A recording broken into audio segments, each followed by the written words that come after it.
รุณสวัสดิ์ค่ะท่านผู้ฟัง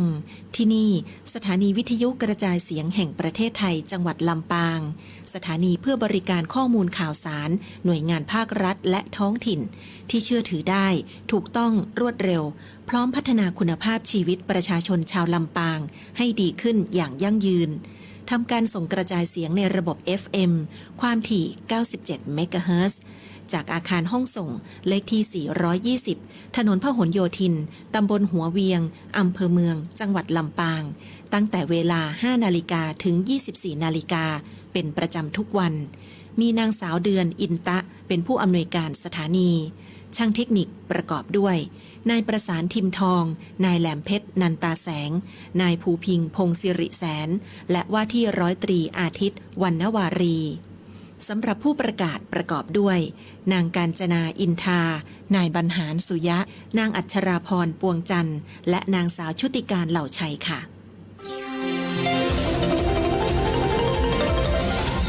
วิทยุแห่งประเทศไทยให้ความรู้คู่ความสุข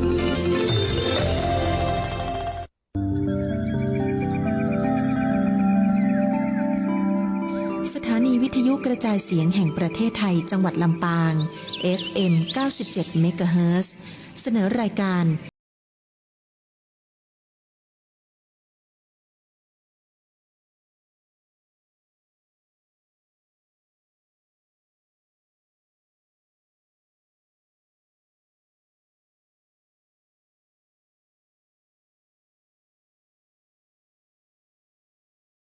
ปานาติปาตาเวรมณีอทินนาทานาเวรมณีกาเมมุสาสุราเม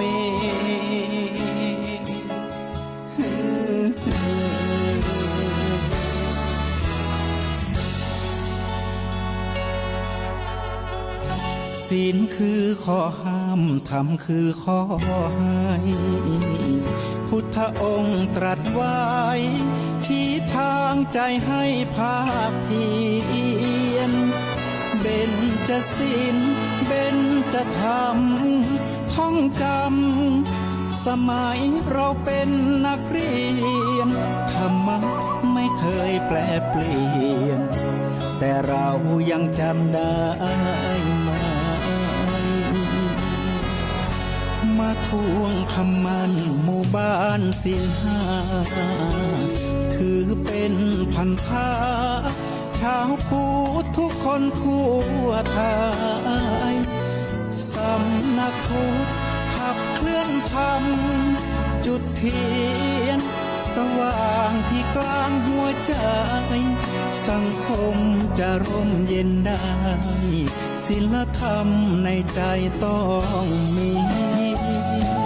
เบญจศีลว่ายังไงไหนลองท่องมาข้อหนึ่งห้ามฆ่าสัตว์ข้อสองห้ามลักทรัพย์ข้อสามห้ามประพฤติผิดในกามข้อสี่ห้ามพูดเท็จข้อห้าห้ามดื่มสุราแล้วเบญจะทำทั้งห้าว่าอย่างไรในบอกชัดๆอีกทีข้อหนึ่งเมตตากรุณาข้อสองสัมมาอาชีพข้อสามกามสังวรข้อสี่ต้องมีสัจจะข้อห้าสติสัมปชัญญะศีลห้าข้อทำห้าข้อทำใจทำได้สักข้อหรือยังมีศีลสุขล้ำมีธรรมสุขใจวอนพี่น้องไทย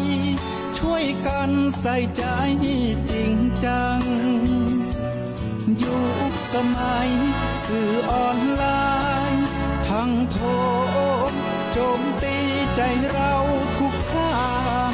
มีศีลมีธรรมเคียงข้างชีวิตพบทางสุขใจ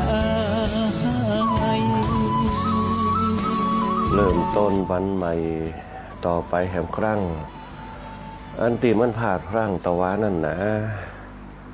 ก็จ้างมันเตะบอดีไปถือสานะปล่อยวันเวลาแล้วมาเริ่มต้นนับหนึ่งแหมหนนะไฟว่าตัวก้นเป็นสิทธิ์ของคนเฮานี่มีลมหายใจจะไปหลีกลี่ปัญหาจูจีจังมันตั้งใจสู้เอาไว้คนเฮามีฝันนะต้องมีสักวันเป็นแต่ขึ้นมาได้มัวนั่งโศกาจงว่าห้ำให้บ่แม่นตุกไผจะป้นเนี่ยไปทำไปห้อมหลายซื้อค้นตีจะปางคือได้ดีมันหามันซะบดีหล่นนี้นะเนี่ยดีทำดีนะท่องจำคือขึ้นปาดเอาน้ำตาอำลาสะอื้นนะปุกแห้งใจคืนสู้เอาไว้ล่มแล้วลุกขึ้นยืนนะฟื้นตื่นปีไทยนะเจ้าหมูเหนือไตกูคนขอวันตานอบนอบนำบุญกุศลนะกุลพระพุทธพระธรรมพระสงฆ์จงดลม่วนงันกันทั่วหน้าวันนี้วันศุกร์สดใสวิไลเจิดจ้าจึงส่งข่าวมาวันนี้ผิดพลาดอันใดขอให้ได้จ่วยจี้จะไปว่าจะอันจะอีแหละนายเฮยนะขอเจริญพรขอบคุณครับกำข่าวตังคุณชูเกียรติกาวิชานะตังเชียงใหม่นะฝากกำข่าวกำเครือนะมาเป็นอลัมพบทในช่วงธรรมะยามเจ้าตั้งสทลำปาง FM 97 เมกะเฮิรตซ์นะสทลำปางนะกรมประชาสัมพันธ์จังหวัดลำปางนะวันนี้ก็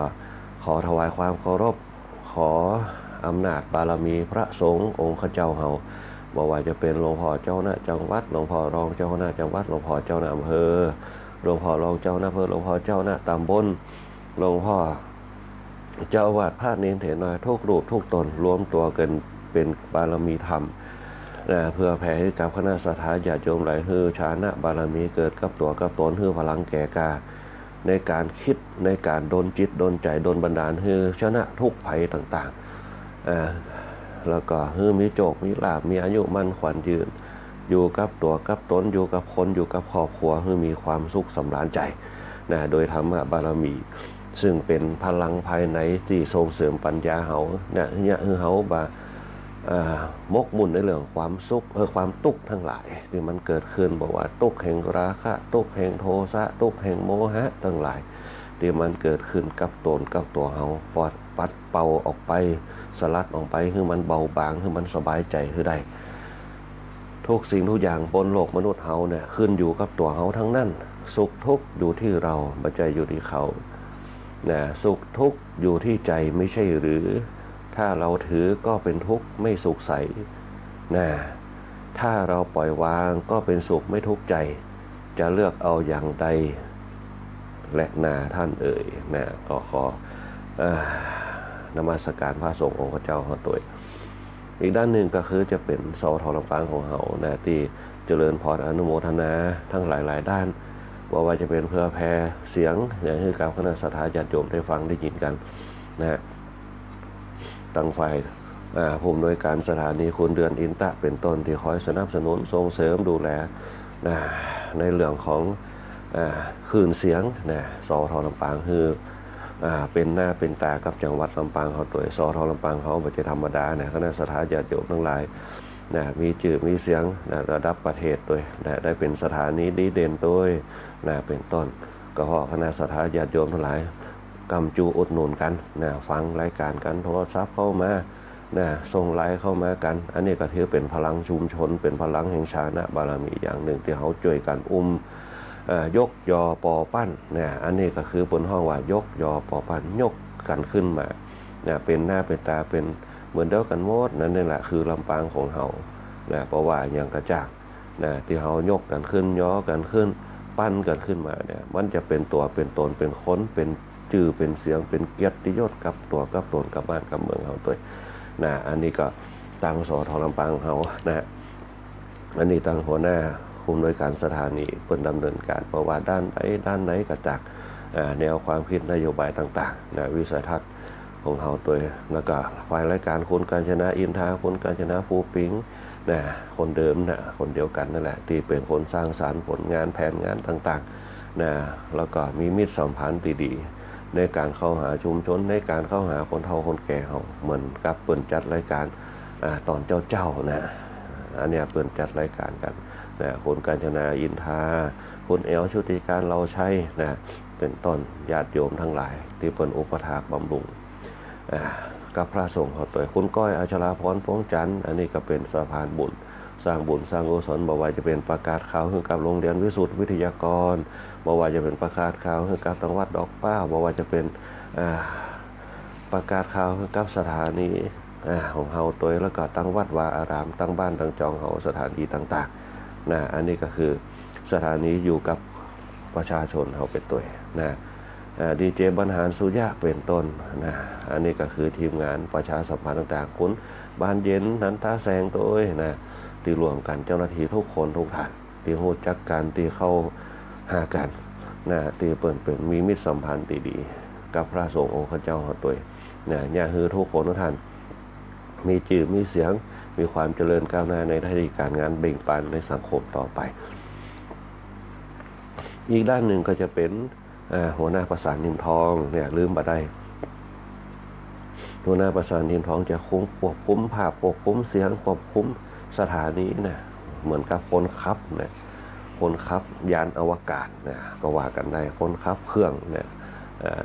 รับเด็กตื่นเจ้าเฝ้าสถานีตัวนะเสียสละจิตสาธารณะ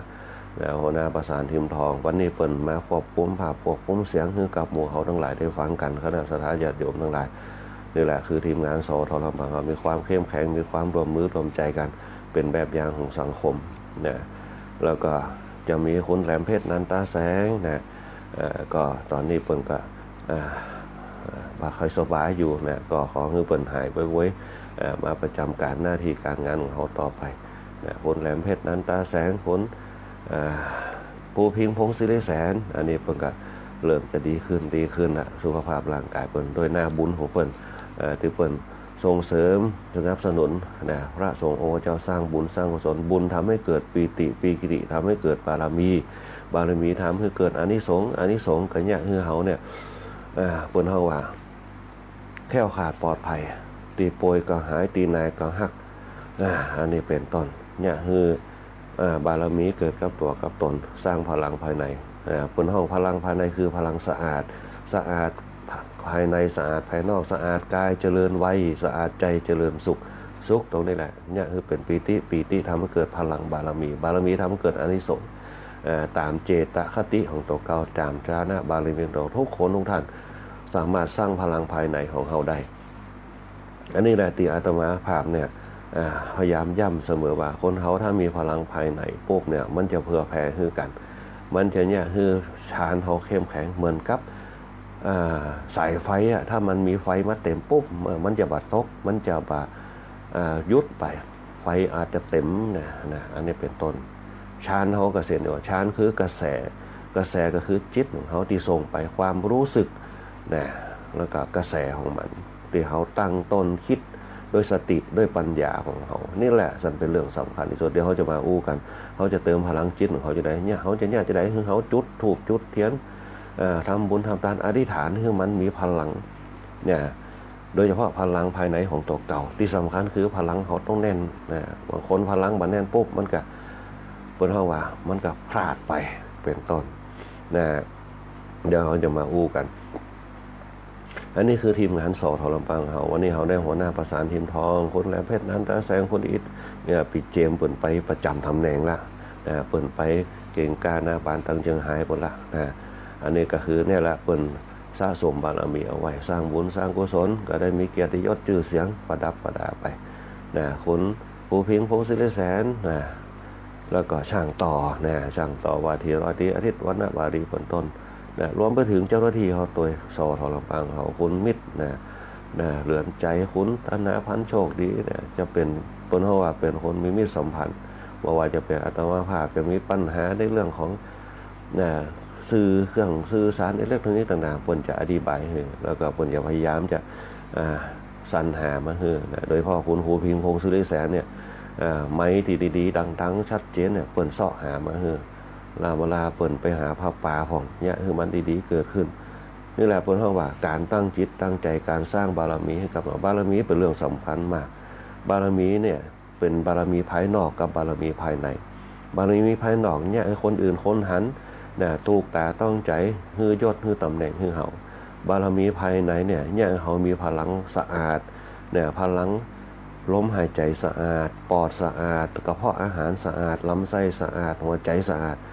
สุดท้ายรวมตัวกันมันเป็นพลังจิตที่สะอาดเนี่ยอาตมาภาพรวบรวมข้อมูลรวบรวมความรู้สึกต่างมาจากคนเฒ่าคนแก่เฮาหมดที่เปิ้นอู้ฟังเดี๋ยวที่เฮาได้สนทนาธรรมกันนะในสมัยแต่ก่อนเนี่ยคณะสัตยาญาติโยมทางบ้านเฮาถ้าไผฮู้จักอาจารย์นันมัวเนี่ยอาจารย์สำริดผลดีเนี่ยแต่ก่อนเปิ้นจะเคยจะสอนอาจารย์ทางบ้านเฮาก็เช่นเดียวกันอาจารย์นานรอดพ่องนะเอาจะฟังเปิ้นนะเปิ้นเป็นอาจารย์เก่าอาจารย์แก่เปิ้นเฮาก็ฟังเปิ้นไว้สะสมเอาไว้นะในการสร้างบารมี เพราะฉะนั้นเนี่ยการสร้างบารมีเนี่ยเมื่อเขามีแนวทางแล้วปุ๊บเนี่ยเขาจะไปลากเขาจะไปหลงเนี่ยเขาจะไปละเมิดเขาจะไปลากของเก่าจะไปเมาของใหม่เขาจะไปหลงนะเปิ้นห่อจะไปหลงแสงสีจะไปหลงโลกียะนะอันนี้เป็นต้นเมื่อหลงธรรมะของจะไปหลงโลกทั้งหลาย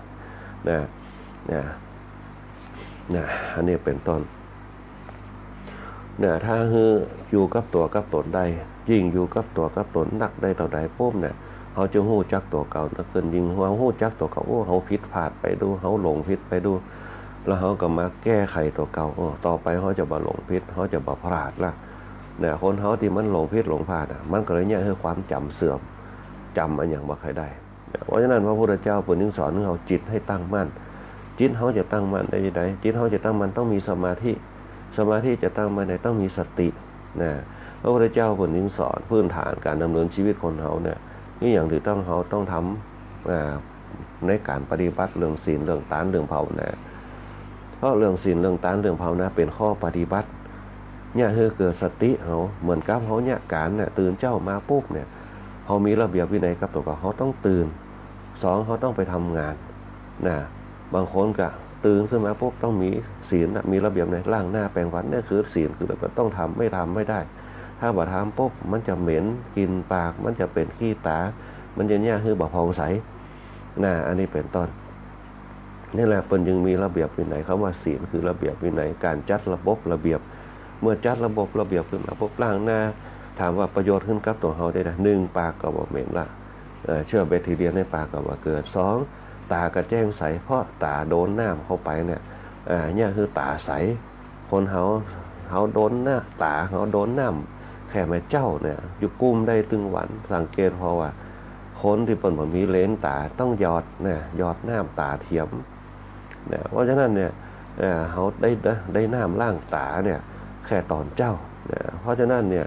ธรรมบาลเปิ่นจึงตอบปัญหาเนี่ยพระผมเนี่ยมันบอกราศีคนเขาตอนเจ้าอยู่ที่หน้าตาแจ่มใสจิตใจก็จะเบิกจิตใจอยู่ตอนเอาน้ำเข้าฮดเอาน้ำเข้าพรมน้ำอบน้ำหอมเนี่ยราศีไม่ตอนอยู่ที่อกราศีไม่แรงอยู่ที่เท้า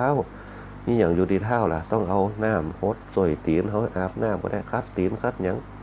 นะเพราะฉะนั้นองค์เท้าเขามีเส้นประสาทศูนย์รวมเอาไว้นักต้องเกณฑ์พอนะคณะสัตยาญาติโยมทั้งหลายนะอันเนี้ยคัดตีนคัดหยังไปองค์เท้าเขาบางคนก็ไปนวดเท้านวดหยังฮือประสาทเขาบ่เป็นเน็บช้านวดเท้านวดหยังพระพุทธเจ้าเปิ่นยิ่งสอนฮือตุเจ้าเนี่ยถอดรองเท้าบิณฑบาตฮือฮับไอดินไอดินตอนเจ้าสมัยก่อนเปิ้นมีดินหรอเปิ้นมีสไตล์อย่างเหมือนกับสมัยเดียวเปิ้นเอาเท้าถอดรองเท้าฮับไอดินเหมือนกับไฟฟ้าเนี่ยมันจะครบองค์ประกอบหลอดไฟมันจะแจ้งได้มันจะมีขั้วบวกขั้วลบที่อย่างมีขั้วบวกขั้วลบล่ะเพราะขั้วบวกขั้วลบเป็นตัวประจุเนี่ยให้เกิดพลังงานเขาฟังให้ดีๆคณะสัตยาญาติโยมตอนเจ้าเนี่ยตื่นเจ้ามาโป้มเนี่ยสังเกตพอเวลาเขาหนวดเท้าบางคนมีบ้านเอาบะหินอย่างมาปูย่ำไปมันหนวดเท้านวดเท้าปุ๊บเนี่ยสุขภาพร่างกายเขาแข็งแรงกระดูกกระเดี่ยวเขาก็แข็งแรงธาตุดินเนี่ยกระดูกแข็งแรงเนื้อหนังมังสาสดใสเนี่ยคือธาตุดินเพราะธาตุดินมันเอากำลังกายปุ๊บเนี่ยหัวสมองเขาตอนเจ้ามาฮับอากาศที่บริสุทธิ์ ให้อากาศบริสุทธิ์สูดเข้าไปสูดอากาศบริสุทธิ์เข้าไปก็คือได้ออกซิเจนเข้าไปออกซิเจนเข้าไปกับปุ๊บความยินดีความสดชื่นมันเกิดยินดีสดชื่นนั่นแหละคือปีตินะมันเกิดคือสภาพร่างกายคณะสัตยาติโยมไหนอันนี้อารัมพบทเบื้องต้นกันเหงาละอันนี้คือทีมงานไฟช่างเขาที่เขาอู้กันไปที่เปิดขับเคลื่อนธรรมะยามเจ้าและการธรรมะยามเจ้าเนี่ยกับสถานีวิทยุเปรียบเสมือนยานอวกาศที่เขาจะเดินทางไปพร้อมกันคนโดยสารเขาเนี่ยก็จะมีคณะสัตยาติโยมทั้งหลายตีตั้งหน้าด่าฟังอยู่บางคนก็ตื่นเจ้ามานึ่งเข้าเป่าไฟกันหุงข้าวหุงปลาคือลูกคือสามีภรรยาไปทำการทำงานบางคนก็ตื่นเจ้ามาปุ๊บก็เดินทางไปร้านไปยังเปิดร้านเปิดจองไปปุ๊บ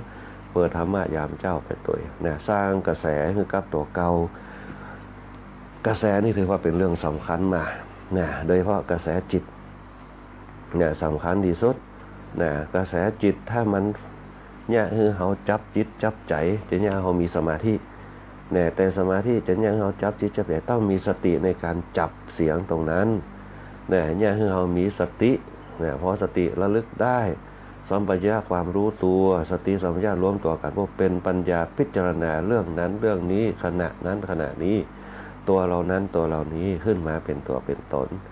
คณะสัตยาติโยมนั่นแหละคืออมตะชีวิตโครงสร้างง่ายๆศีลทานภาวนานี่แหละเขาเกิดเปิ้นเฮาว่าความเชื่อมั่นในเรื่องสิ่งที่เขากระทำคือบุญคือปิติคือบารมีเดี๋ยวว่าความเชื่อมั่นมันจะเป็นพลังใหญ่เหมือนกับ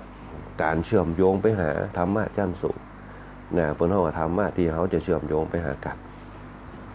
เดี๋ยวเขาจะมาอู้กันหัวข้อธรรมะต่างๆในช่วงตอนเจ้านี่อีกด้านหนึ่งที่เขาลืมมาได้คณะสัตยาติโยมของเขาทั้งหลายที่เปิ่นพิมพ์มาก็ตามอย่างวันก่อนเปิ่นพิมพ์ก็อาตมาภาพกันยินดีตัวกับทุกคนทุกท่านที่ได้ฟังธรรมะแล้วพบมีความสุขใจมีความอยู่กับตัวกับตนได้นี่แหละสำคัญที่สุดเขาอยู่กับตัวกับตนให้ได้ว่าจะเป็นผัวว่าจะเป็นเมียว่าจะเป็นลูกว่าจะเป็นปู่ย่าตายายทุกอย่างเป็นองค์ประกอบภายนอกอยู่ที่ตัวเขาหมดทุกอย่างพอถึงเวลาปุ๊บทุกสิ่งทุกอย่างต้องละจากเขาไปหมดแม้แต่ของที่เขาฮักที่เขาซื้อมาต้องละไปหมดสิ่งที่สำคัญที่สุดคือเขาทำจิตให้สว่างไสวให้สะอาดให้ได้ให้มีความสุขให้ได้เพื่อก้าวไปสู่ภพใหม่ภูมิใหม่ที่เขาจะมาเกิดถึงเขาจะบ่มีสติสัมปชัญญะที่ระลึกชาติได้แต่เขายังยินดีว่าเขาได้มาเกิดเหมือนกับเขาเกิดมาที่นี่มาก่อนความจริงเขามีพื้นฐานหมดคณะสัตยาติโยมทั้งหลายสังเกตพอเขาจะมีผลเขาสัมผัสที่6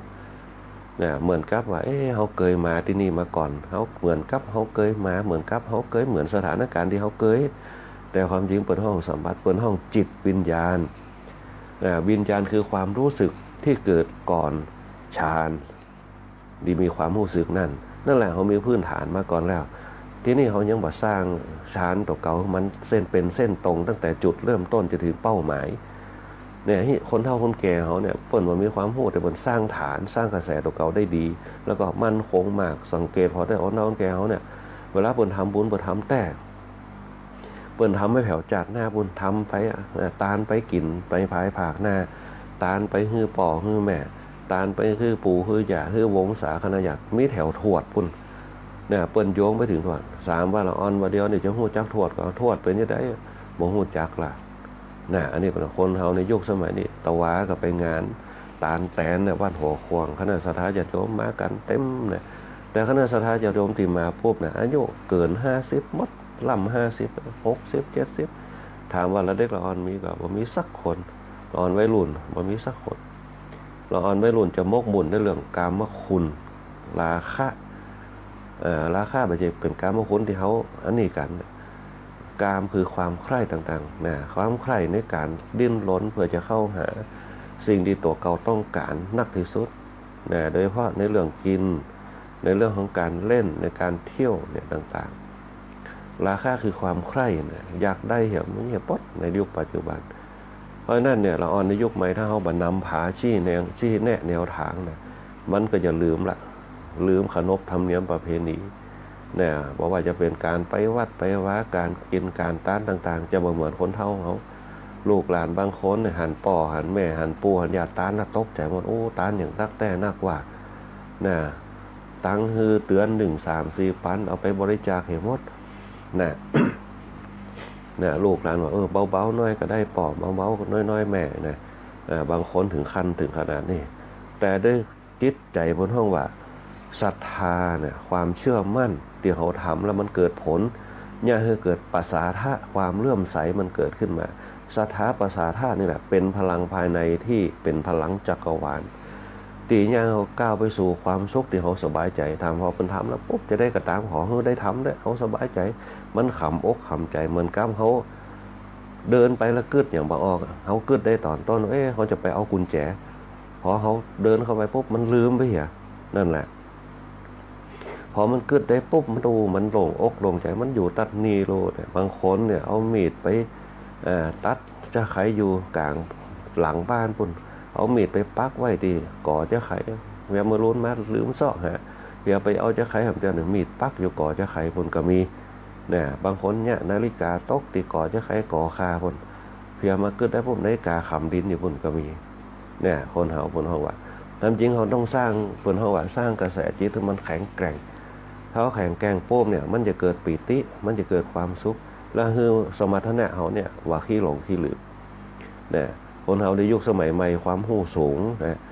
จบสูงมาแต่บางครั้งขี้ลืมก็มีเนี่ยยิ่งกว่าคนเฒ่าด้วยซ้ำเนี่ยบางครั้งบ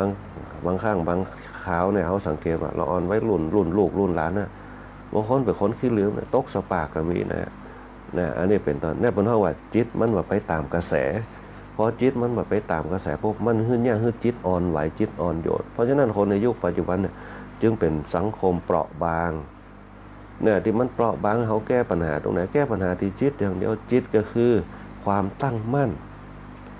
เนี่ยเหมือนกับเจดีย์มีความตั้งมั่นก่อนทั้งที่ว่าฐานผมสังเกตพอถ้าปัจจัยแผ่นดินไหวปัจจัยภัยธรรมชาติเจดีย์จะบล่มสมัยแต่ก่อนผมจะมีโครงสร้างเนี่ยบางเจดีย์ปุ๊บเนี่ยมีต้นซักต้นใหญ่ๆต้นเดียวเนี่ยอยู่กลางเจดีย์ที่เพิ่นเอาแปลงแกนไว้ต้นซักอายุหลายพันปีที่แข็งที่สุดไม่แดงไม่เต็งไม่ลังนี่แหละ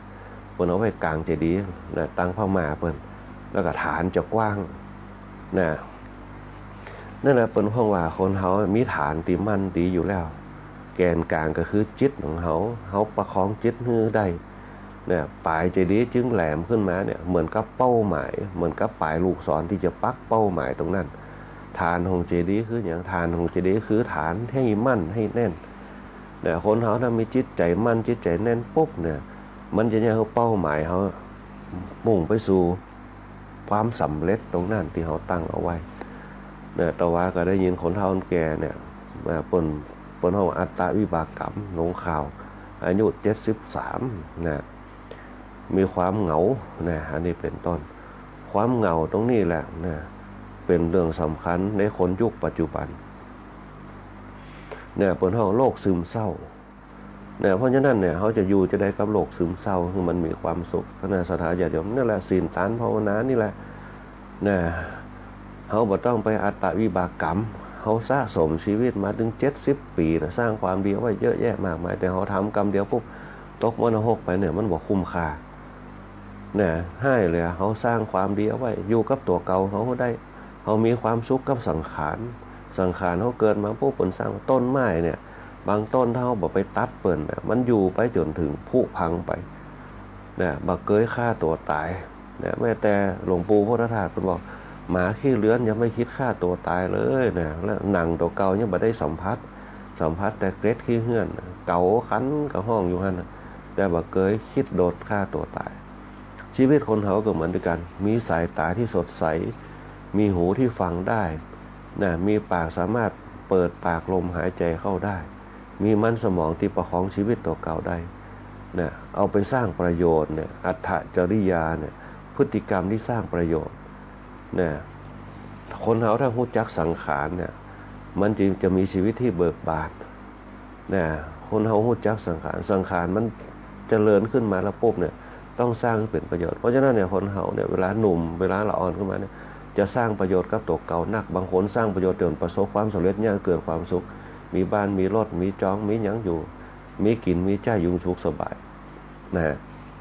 พอสร้างไปเอาสังขารไปสร้างประโยชน์แต่อย่าเอาสังขารไปสร้างความทุกข์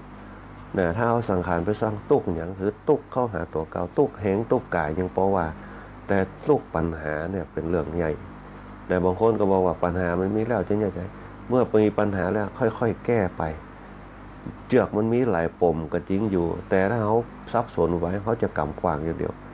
แต่ถ้าปมมันมีนักเท่าใดเขาก่อยๆแก้ไปก่อยๆแก้ไปแล้วลองถามพอนะคณะสัตยาญาติโยมลองฝึกละอ่อนพอนะเอาเจือกในหล่อนหรือว่าได้ขาวๆได้วาวก็ได้เอามามัดปมสัก100 ปมแล้วคือเราลูกหลานเขาแก้บางคนก็บอกโอ้ไผจะมาเงาเนี่ยมาแก้ปมนี่นะแต่ถ้าเขาฝึกปม100 ปมเนี่ยหรือว่า108 ปมเนี่ยคือเขาแก้เนี่ยเขาแก้ได้ปุ๊บเนี่ยนั่นแหละจิตเขาจะเริ่มจะตั้งมั่นเนี่ยเปิ้นจึงเอาบันนับมาคือเขานับ108 แกนเนี่ยเขามีสมาธินั่นแหละคือการฝึกเด็กเนี่ยพอมันเนี่ยแก้ปมได้ปุ๊บลองให้เขามาสานแห่พอเนี่ยเอาลองเอาเจือกมามัดเป็นโยงเป็นใยเป็นตามาฝึกเขาฝึกจนชำนาญปุ๊บละอ่อนมันจะเก่งในเรื่องของได้เนี่ยเขาฝึกของมันไปเหมือนกับจิตก็เหมือนกันถ้าเขาสร้างจิตให้มันผูกพันแล้วปุ๊บเนี่ยมันจะรู้จักจิตที่ละเอียดอ่อนจิตที่ผูกพันนำมาซึ่งความมิตรไมตรีผูกพันทำให้เกิดมิตรไมตรีทำให้เกิดความกตัญญูกตเวทีนั่นแหละเราต้องสอนให้มันเป็นสเต็ปไปนะเหมือนกับเขาสอนลูกเขาสอนให้ลูกเขาเชื่อฟังแต่เขาไม่ปฏิบัติตามมันก็เกิดปมที่ขัดแย้งกันนะปมมันก็มาแน่นมันก็จะโยกไปโยกมันจะบัดเตากันนะอันนี้เป็นต้นคณะสัตยาญาติโยมทั้งหลายเพราะฉะนั้นเนี่ย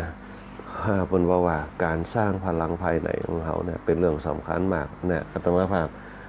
จึงจะย้ำเรื่องนี้ก่อนถ้าเขาสร้างพลังได้นี้ปุ๊บปัญหาชีวิตเขาจะมาเกิดนะเขาบอกต้องกึศว่าโรคซึมเศร้าจะเกิดกับตัวเขาโรคซึมเศร้าเนี่ยเป็นโรคแห่งความมืดนะโรคแห่งความมืดบางครั้งมันคิดสั้นนะกำเดียวนะฆ่าตัวตายคิดสั้นแต่เขาบอกว่าฆ่าตัวตายเราจะไปทางไหนเขาไม่สนเพราะสติเขาไม่ได้คิดว่าจะไปแล้วไปตายก็แล้วไปเหียนแต่เขาหารู้ไหมโลกแห่งความมืดเป็นโลกแห่งจิตวิญญาณที่นี่เขาปุ๊บเขาบอกมีเป้าหมายเพราะมันมีเป้าหมายมันก็เล่ร่อนละจิตตรงนั้นก็เล่ร่อนมาจิตไม่มีดับเปิ้นห้องติว่าดับจิตดับแค่จิตในปัจจุบันแต่จิตเขาไม่สามารถจะดับไปได้ต้องเวียนว่ายตายเกิดไปล่องลอยไปไปอยู่ที่ไหนครับจิตมีทั้งหมด120 ดวงหลวงพ่อวัดท่าบ่อโอเพิ่นสอน20 ดวงกระจายออกไปตามจุดต่างๆจิตที่อย่างถึงมี120 ดวง120 ดวงเนี่ยบรรจุตรงไหนคนเฮามีจิตเชื่อมโยงกันเหมือนกับเฮาจิตแห่งความคิดอยู่กลางหน้าผากเฮาที่เฮาคิดอยู่เขาจะกระดิกนิ้ว1 นิ้วจิตเนี่ยตัวใหญ่ส่งไปหาจิตตัวน้อยนิ้วจี้คือกระดิกเนี่ยจิตเขาเป็นตัวสั่งแต่เขาว่ามันสั่งได้จะได้เขาบอกฮู้ละเอียดพอเขาบอกฮู้ละเอียดปุ๊บมันสั่งเนี่ยเขาสั่งไปปุ๊บพอมันถามเหมือนจิตเขาสั่งคือเขาตักแกงตักน้ำเนี่ยการจิตมันสั่งมันถึงไปลองค้นว่ามีจิตก็นอนสื่อเกิกๆเนี่ยอย่างมาได้คนเขาถ้าว่ามีจิตพอจิตมันบ่มีปุ๊บเนี่ยมันก็สามารถบังคับบัญชาได้เพิ่นจึงบอกว่าจิตเป็นนายกายเป็นบ่าวจิตเนี่ยเป็นหัวหน้าของใจของกรรมที่ห้องว่าจิตใจนั่นแหละใจคืออวัยวะแต่ห้องพร้อมกันเนี่ยบางคนก็ห้องว่าจิตเขาจึงมีคำว่าจิตวิญญาณจิตก็คือตัวตั้งมั่นตัวเริ่มต้นวิญญาณก็คือเป้าหมายความรู้สึกที่เขาไปกระทบเพราะฉะนั้นอยู่สิ่งที่อยู่ช่วงระหว่างจิตกับวิญญาณเนี่ยมันจะมีคำว่าฌานเขาจึงบำเพ็ญฌานร้านมีเพ่งกระแสเพ่งญาณเพ่งอย่างคนบ้านก็เพ่งญาณได้หลวงพ่อคุณว่าไม่ใช่ญาณตรงเตงญาณคือกระแสกระแสจิตอย่างเขาเนี่ยเขาจะชนะโรคภัยไข้เจ็บกับตัวเขาได้เนี่ยเขามัวแต่อ่อนแอท้อแท้มัวแต่ตุกกับมันให้มันเป็นวันเดียวก็ไปคำเดียวแต่ถ้าเขาอยู่กับมันเป็นก็เป็นไปปล่อยมันเป็นไปเขาหาวิธีแก้แต่เดียวว่าเป็นก็เป็นแล้วเขาแก้เขาหาวิธีเอายาหมอเมืองผ่องยาหมอไทยผ่องไปในนั่นเนี่ยอาตมาภาพเจือตรงนั้นคณะสัตยาญาติโยมแล้วอาตมาภาพก็แนะนำไปหลายผู้หลายท่านแม้แต่สมัยแต่ก่อนก็แนะนำเพื่อนมันอยู่วิธีการและก็กรรมวิธีที่เราจะชนะโรคภัยไข้เจ็บ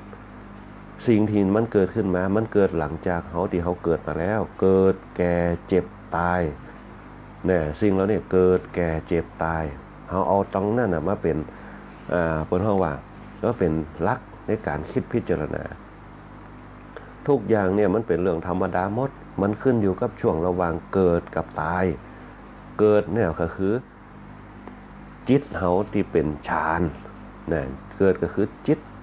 ตั้งมั่นเกิดขึ้นมาละเป็นดวงหนึ่งนะเกิดคือจิตของเขาแก่นั่นคืออย่างแก่ก็คือสถานีย่อยเป็นของสังขารเจ็บเป็นเรื่องของสังขารทุกคนมีความเจ็บมดเจ็บกายเจ็บใจคือแก่เจ็บตายเป็นกันทุกคนตายก็คือพ้นสภาพแห่งกายแต่จิตไม่สามารถตายได้ขึ้นอยู่เป้าหมายที่เขาจะไปก็คือสิ่งที่ดีๆที่เราสร้างให้จิตมันเป็นใสๆมันก็เบาสบายไปมันก็ไปของมันไปเพราะจิตคือตัวอาศัยร่างกายนะจิตคือตัวอาศัยร่างกายกำเนิดมาจากพ่อแม่เป็นมนุษย์แต่จิตเนี่ยเข้ามาสถิตอยู่ในร่างกายนั่นน่ะบ่ฮู้ว่าเป็นไผจิตของใครที่ตกหล่นมาอยู่บางคนว่าฮู้ได้จะได้เนี่ยเฮาบ่จำเป็นต้องฮู้ได้จะได้หลักธรรมะก็มีหลักพระไตรปิฎกก็มีหลักแห่งธรรมชาติก็มีเนี่ยสังเกตเพราะว่าจิตเฮาดีหรือบ่ดีเฮาผูกพันกันถ้าจิตที่ดีมันจะผูกพันกันเขาเรียกว่าผูกพันไมตรีเหมือนกับลูกที่มันถูกชะตาเขามันจะมีคนเหนือที่เข้ากับเขาได้รู้จิตรู้ใจซึ่งกันและกันโอ้ลูกบางคนหูเหมือนมันลูก3คนเนี่ยเปิ้นยังบอกว่าลูกคนเดียวเขายังมองบ่ออกให้ก็ให้ไปเนี่ยเปิ้นยังมีลูก2คน3คนเพื่อเนี่ยคือมันตรงจิตตรงใจกับตัวคือมันเข้ากันเนี่ยคือเข้ากันกับพ่อกับแม่จะมีอยู่คนนึงนะเนี่ยสังเกตว่าลูก3คนอาตมาภาพพ่อแม่มีลูก3คนจะมีอยู่คนนึงอยู่กับพ่อกับแม่อยู่ตลอดบ่ไปสอบที่ไหนบ่ไปบรรจุที่ไหนอยู่กับพ่อกับแม่ตลอดเฝ้าขี้เฝ้าเหี่ยวคือพ่อแม่จนเฒ่าจนแก่จนแตนเหียนไปจะมีอยู่คนนึงนะเนี่ยเพิ่นเฮาว่าจิตเนี่ยในการเริ่มต้นของเฮาเนี่ยมันจะเป็นสภาวะของมันเพราะนั้นเนี่ยถ้าเฮาบริหารเป็นในคณะสัทธาญาติโยมเนี่ยทุกอย่างเนี่ยอย่างที่พระพุทธเจ้าเพิ่นบอกมันจะเป็นอมตะธรรมในการดำเนินชีวิตแต่ธรรมะเนี่ยเป็นตัวเป็นเพิ่นเฮาเป็นอาหารจิตของเฮาเนี่ยธรรมะเป็นอาหารจิตอาหารใจอาหารปัญญาเนี่ยอาหารปัญญาถามว่าเฮาต้องฟังก็เนี่ยบางครั้งเฮาก็ฟังเนี่ยเหมือนกับธรรมะที่เฮาอู้กันนะฟังไปโป๊บเนี่ยมันอาจจะบ่เข้าใจแหละแต่เฮาได้สมาธิอันนี้คือเป็นอันดับแรกนะพอสมาธิมันเกิดปุ๊บสิ่งที่จะตามมาคือสติกับสัมปชัญญะเพราะสมาธิเป็นตัวรวมสติกับสัมปชัญญะคือเกิดเปิ้นจึงมีคำว่าปัญญาตามมาศีลสมาธิปัญญาเพราะสมาธิเป็นตัวรวบรวมสติกับสัมปชัญญะรู้สึกตัวแล้วก็รู้ตัวระลึกกึดได้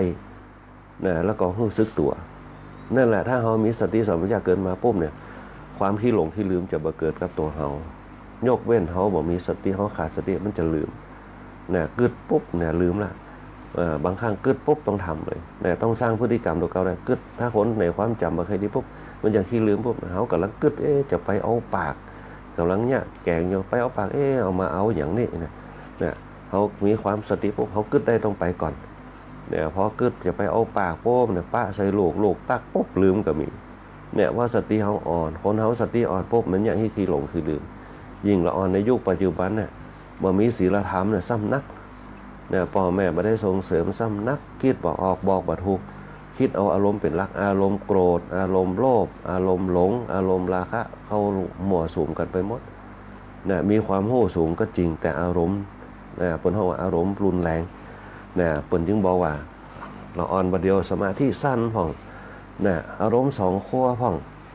เป็นต้นอารมณ์2ขั้วคือเป็นจะได้บึดดีบึดห้ายที่อย่างละอ่อนในสมัยแต่ก่อนบ่มีพอเอาเตอแม้แต่คนเปียขาเปียแข้งเปียขาเปียกาขาเสียยังมีสติห่ำเหียนได้อาตมามีเปื่อนอยู่คนหนึ่งขาผลอ่อนแห้งไปเหียนหนังสือด้วยกันสติปัญญากันอย่างนี้เอาไม้กั้มแขนไปเหียนหนังสือด้วยกันคนในสมัยแต่ก่อนถึงจะเป็นโปลิโอก็แต่มีสติ เนี่ยเหมือนกับคนมาเต็มบ้านนะคนบ้าคนอย่างในสมัยก็ยังมีสติควบคุมได้ว่าจะให้มาเหมือนบาเดียวผีบ้าในการนะ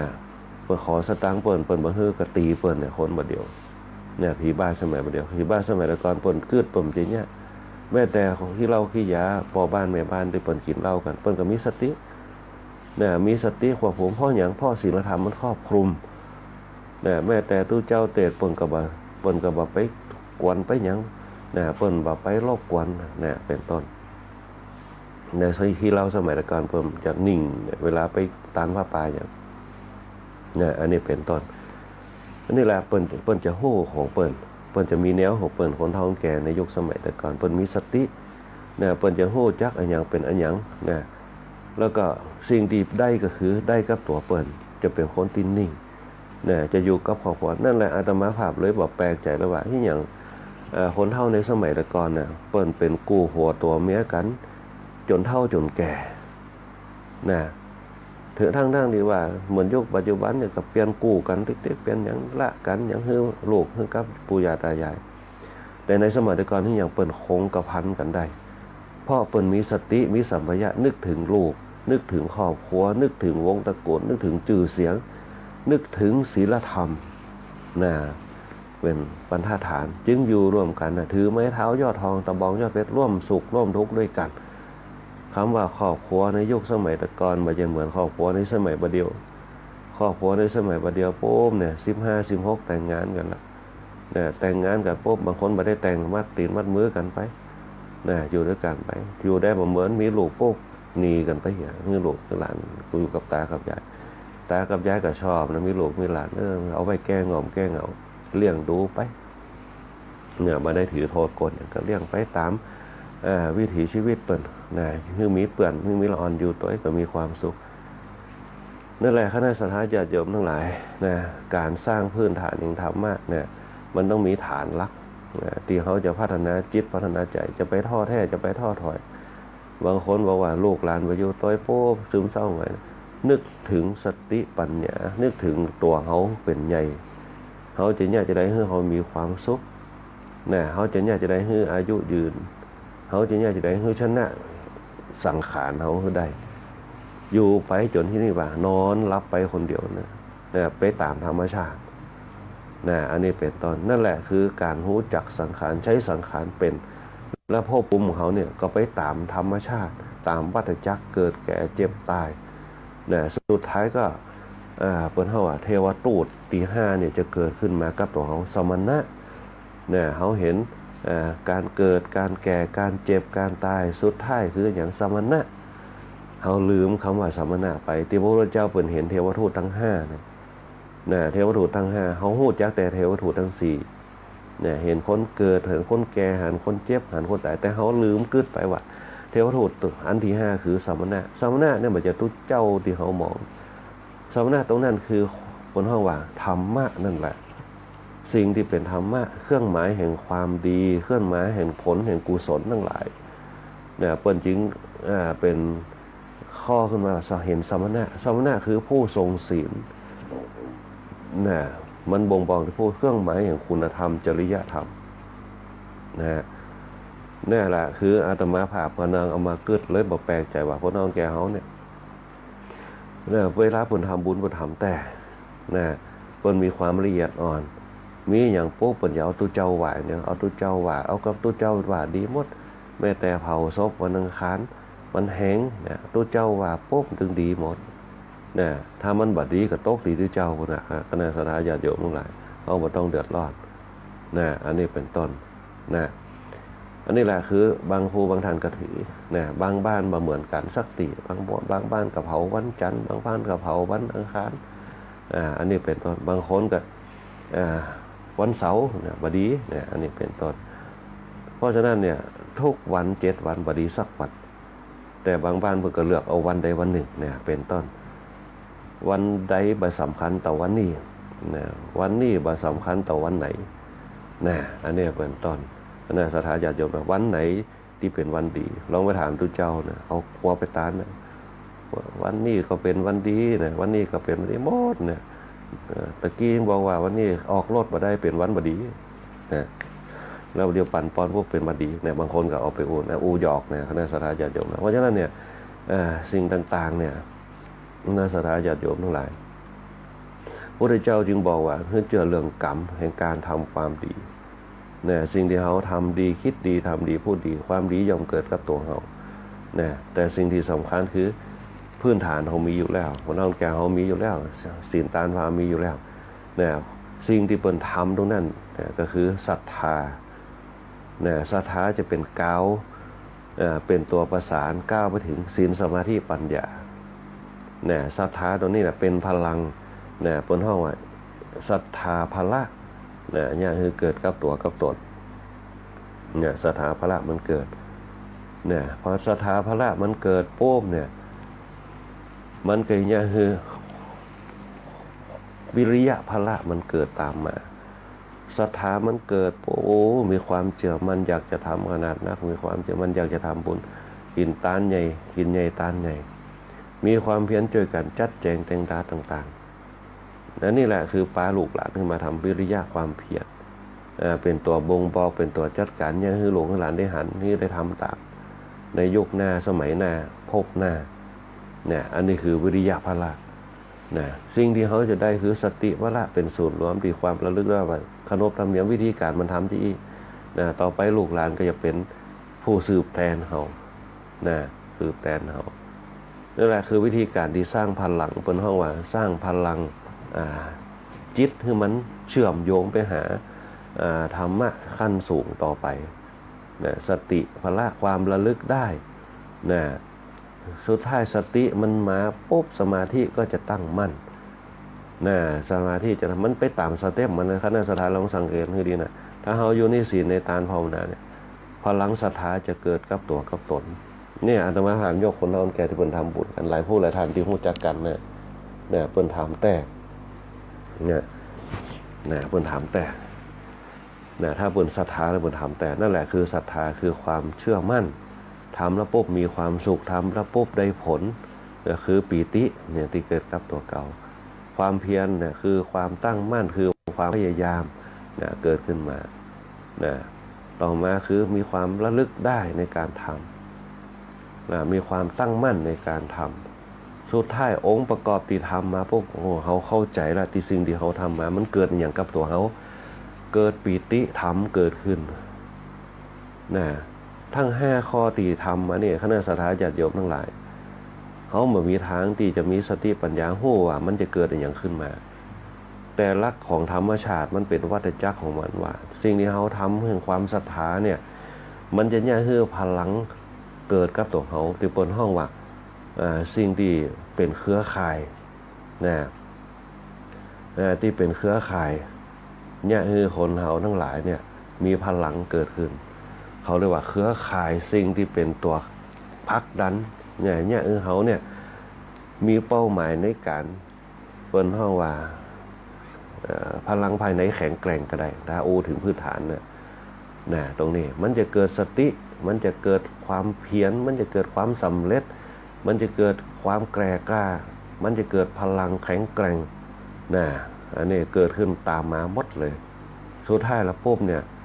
หนทางที่สดใสที่เขาจะทำมันจะโล่งแล้วก็ปลอดภัยทุกอย่างเพราะว่าพลังภายในที่เขาทำเนี่ยมันจะเป็นตัวเนี่ยคือพลังมันเกิดพลังแห่งภายในของเขาเนี่ยคือเกิดพละ5กำลัง5อย่างพลังกายเกิดขึ้นละความมืดเขิมเกิดขึ้นแล้วก็พลังภายในก็จะเกิดขึ้นพลังภายในเขาเรียกว่าอินทรีย์แก่กล้า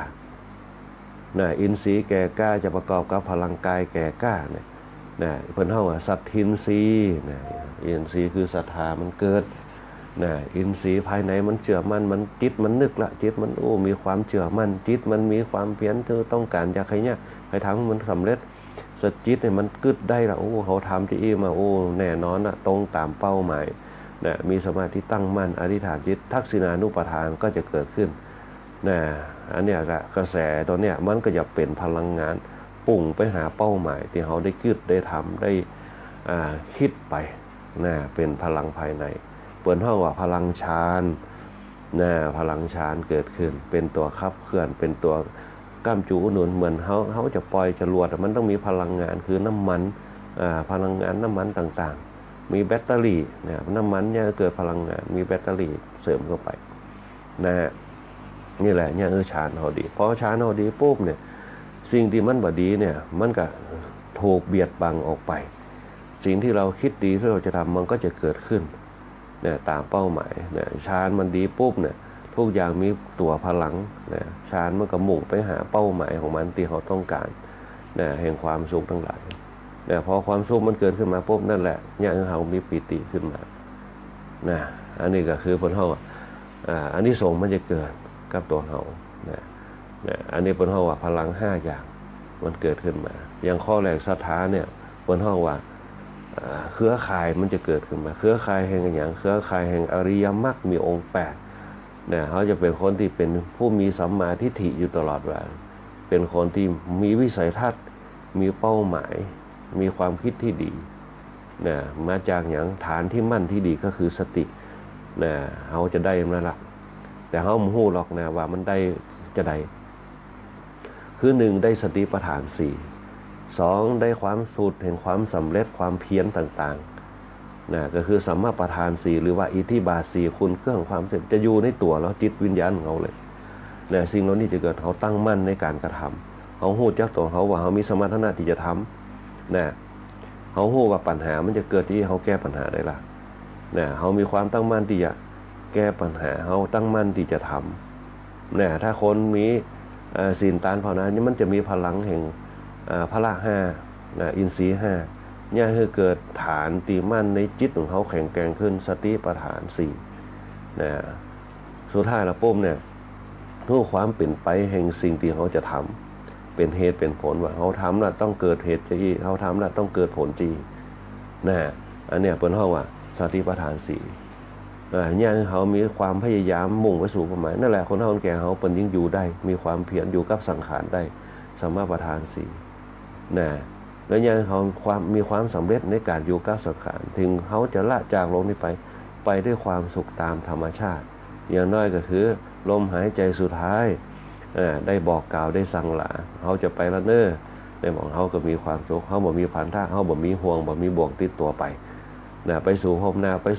โป๊บกลับมาเกิดเนี่ยเขาชอบอันไหนไปตามสุคติภูมิของเขาก็กลับมาเกิดตามความชอบตามสุคติภพของเขานั่นเองนะเป็นห้องอินทรีย์5พละ5พลังตัวนี้มันจะส่งเสริมเนี่ยเขาเกิดมาแหมจาด1โป๊บเนี่ยโอ้จาดนี่มันตัวต่ำขนาดนักเนี่ยยังตีสถาบนวาตวานะโอ้เกิดมาแหมจาดขอให้ตัวสูงด้วยเกิดมาจาดนี่หัวป้นแหนเตียน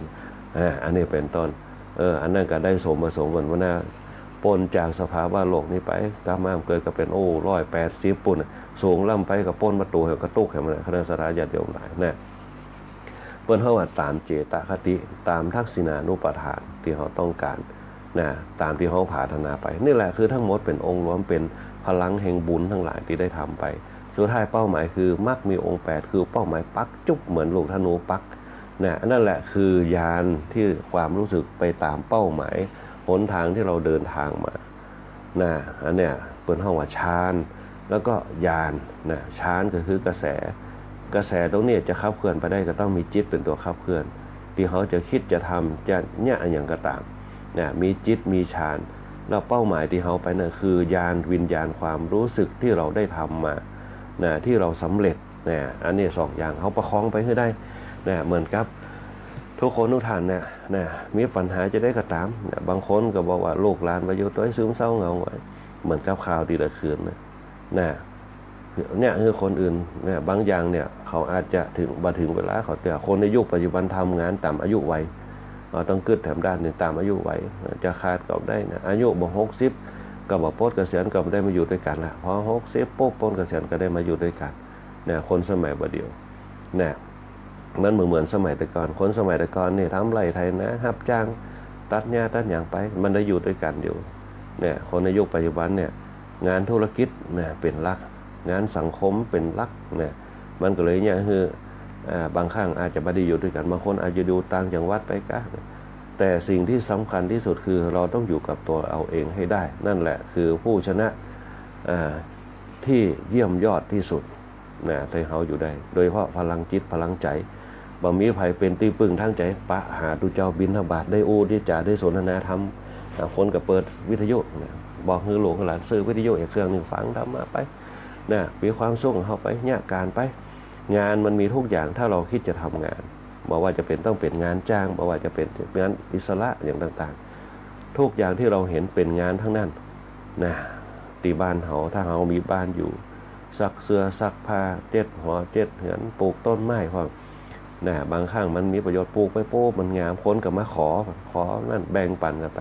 ขอในที่สุดพวกบางครั้งก็มาซื้อไปกับนี้นั่นแหละมันเป็นผลพลอยได้ถ้าเฮาสร้างสรรค์ประโยชน์นะถ้าเฮารู้จักการทำงานบ่มีสิ้นสุดการศึกษาบ่มีสิ้นสุดตราบใดที่เรายังมีลมหายใจเพราะฉะนั้นเนี่ยอยู่กับสังขารให้ได้นะเจ็บเกิดแก่เจ็บตายเป็นเรื่องธรรมดามนุษย์ทุกคนร้อยล้านพันล้านคนเป็นเหมือนเดียวกันหมดนะคณะสัตยาญาติโยมฝากคือกับคณะสัตยาญาติโยมหลายได้เป็นข้อคิดและเป็นกำลังใจนะอย่างน้อยก็คือเขามีพระสงฆ์องค์พระเจ้ามีพระธรรมมีศาสนาเป็นที่พึ่งทางใจ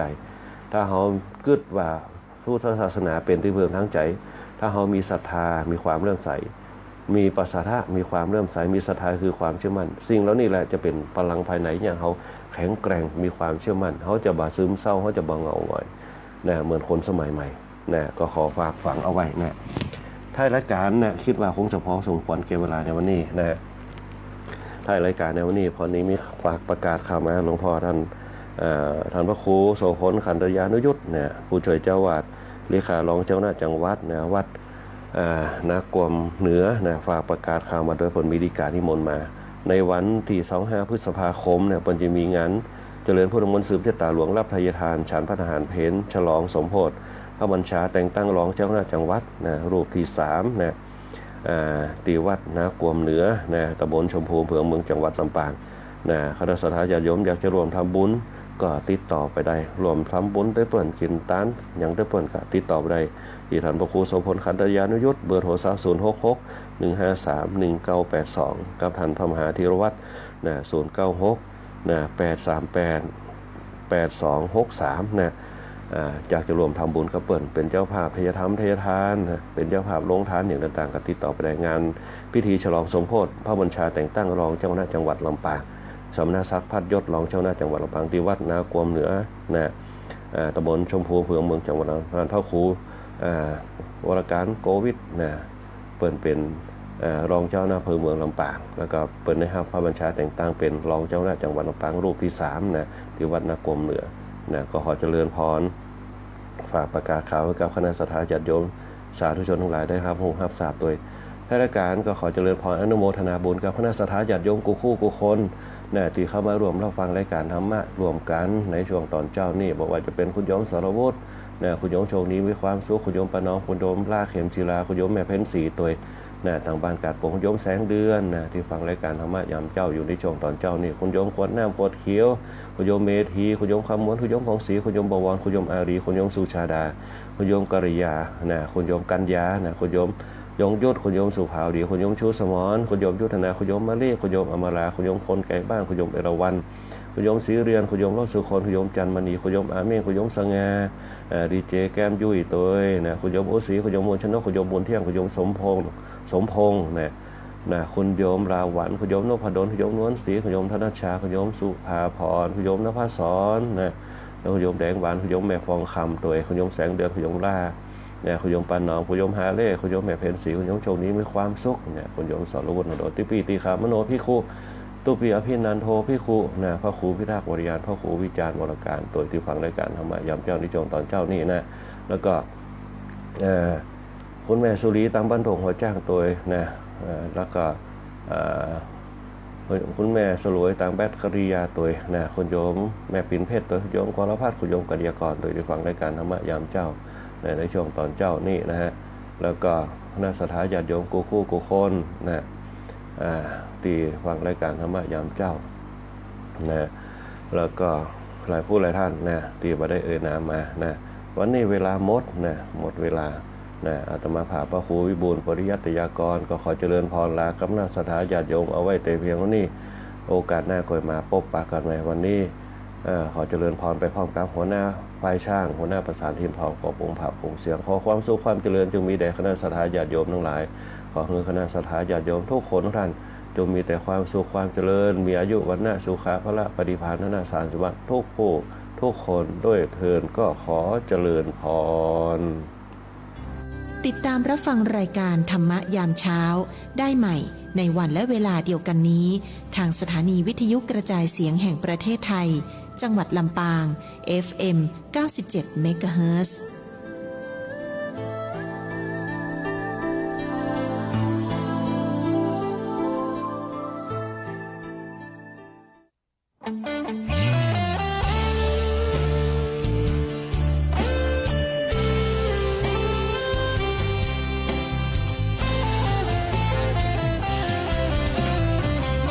เจ้ามามือเปล่าจะเอาอะไร เมื่อตอนเจ้าไป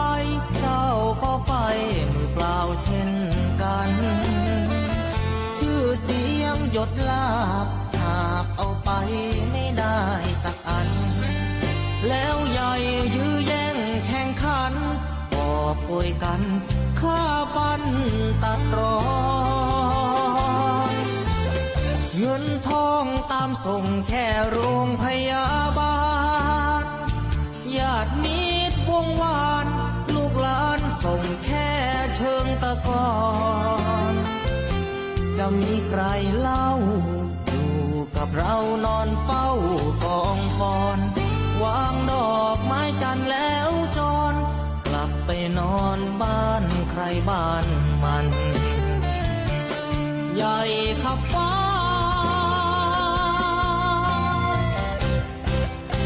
แต่ยังเล็กกว่าฟ้าลงตึกโตโอทงสุดท้ายนอนลงเหมือนกันไปไม่กลับหลับไม่ตื่นฟื้นไม่มีวันชีวิตหลังความตายนั้นนรกสวรรค์ยังรอบาปบุญดีชั่วติดตัวเมื่อตายเงินทองมากมายคนเอาไปไม่ได้หรอกน้อง